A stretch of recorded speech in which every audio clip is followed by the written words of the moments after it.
Hey guys, Jonathan here, Custom Marine, bringing you two very popular models. Well, I say popular. The Max Prairie Wings 1650T by Tracker has been extremely popular nationwide for a variety of reasons. Tracker saw this, and they've expanded the lineup, and now we have the 1756 T Marsh. Both of them are extra heavy duty, tiller handle, utility / hunting boats. The things that make these boats extra heavy duty, like the Schedule 40 bow breaker on the bow, we'll show you that.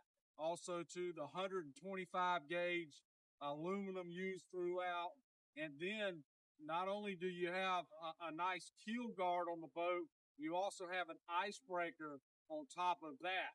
So these boats share a lot of similarities. Obviously, they're different.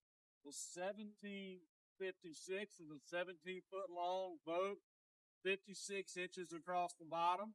The 1650T is 16 by 50. So a foot longer, 6 inches wider.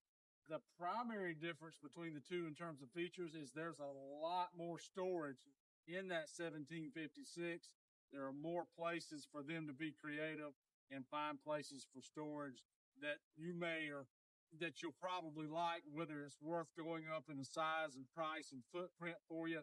That's up to you to decide. Fortunately, we have both of these boats here in stock right now at Custom Marine. The 1650 maxes out with a 50 horsepower motor, which you'll see illustrated here.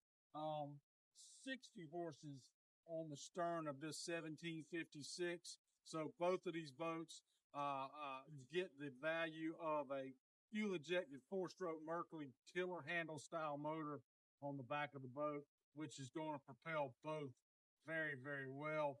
Both of them have an 1 3/4 inch wide transom width, which is really nice. Both boats will have the mat kit as an option, Millennium seats as an option, and the 1756 also has the flip-up jack for rolling over logs and stump. That's an option also available on this particular one, but we don't have it here. Let's walk and take a look at a couple of similarities that these two boats have. And as we walk through, I'll show you a few of the differences as well. See you here in the stern. Okay, so here we are in the stern of the 1650, much like on the 1756. They got stub holes for you to be able to stake out and anchor. They are aligned in a particular way so that to wedge the boat in place and keep them where they need to be. This works extremely well for staking the boat out without having to throw an anchor, which is a really nice feature. Also, too, here, you'll see the 2-inch drain down below. That 2-inch drain is really good at getting this boat cleaned out quickly. That's a real big feature versus a little 3/4 inch hole that comes in the standard model. In the bow of the 1756, I'm going to go through and show you all the additional storage that the 1756 has that 1650 doesn't. Starting with this neat little area here in the bow, a nice little place to stow stuff. Why did they do this? Because they could. Also, what's kind of neat is it's actually removable if you want to put a trolling motor foot control in here. You certainly can. It's designed to fit most all of your trolling motor foot pads, which I thought was a very, very good thing to do. Moving rearward, much like the 1650, from this angle you won't be able to see it, but you do get a 90-degree lift bow area. Why 90 degrees is pretty important. It means you can really get up under there and you can stow a bunch of stuff. These two features are the same in both boats. A little bit smaller, obviously, in the 1650 because she's narrower.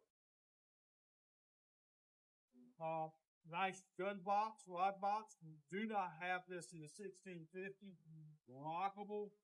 Looks like it's probably about 6.5 feet long. Guns or rods you ought to be able to stow.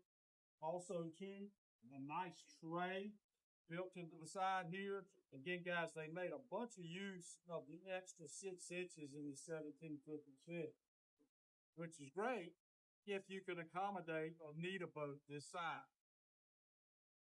Moving rearward, and this is pretty cool too. I'm gonna sit this chair out of the way. Moving rearward, again, a lot of thought went into this. It's got storage pockets both sides. It's really, really cool. They're probably foot deep, triangular shape, so all kinds of stuff in both of those spots. Something else too. One of the complaints about the 1650 was in the rear of the boat, access to the gas tank. In the 1650, you kind of had to pull the gas tank out to be able to put fuel in it. In the 1756, you can open the lid and have direct access to the top of the can. Both the 1756 and 1650 have a really neat design-in feature. Using the trailer as the first step, this rear cutout as the next step. Check this out. But an old guy like me could get in a boat like this that easily. You know, it's a pretty good feature. The 1756 is set up the exact same way.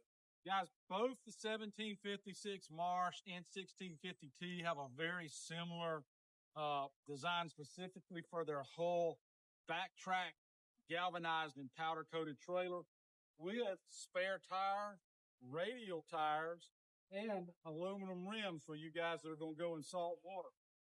The 1650 also has an available aluminum trailer should you need it. And I believe the 1756 does. Guys, both 1756 and 1650T have this great schedule. I think they call it Schedule 40 bow, reinforced 125 gauge aluminum. You're going to be running in between trees. You're going to be buttoned up against things. That's why this is so heavy and reinforced on both models. Also, too, you have a super heavy duty keel here. That actually has an icebreaker keel on top of it. So double reinforced keel for you guys who are going to take it in harm's way, so to speak, in shallow water and bust through stumps and you name it. Also, you got the sub holders here on the bow for both of the boats. Very well thought out, super heavy duty boats. In closing, the success of the Max Prairie Wings 1650T with its long list of super heavy duty features had to affect Tracker in deciding to build a bigger version of the 1650T, and that embodies itself in the 1756. Many of the same super heavy duty design, hull features and specifications with a bit more room for storage, and it allowed them to be a bit more creative on the design on the inside of the 1756. Whichever one fits your need, whichever one fits your budget, we've got both here in Custom Marine in stock. Come see us.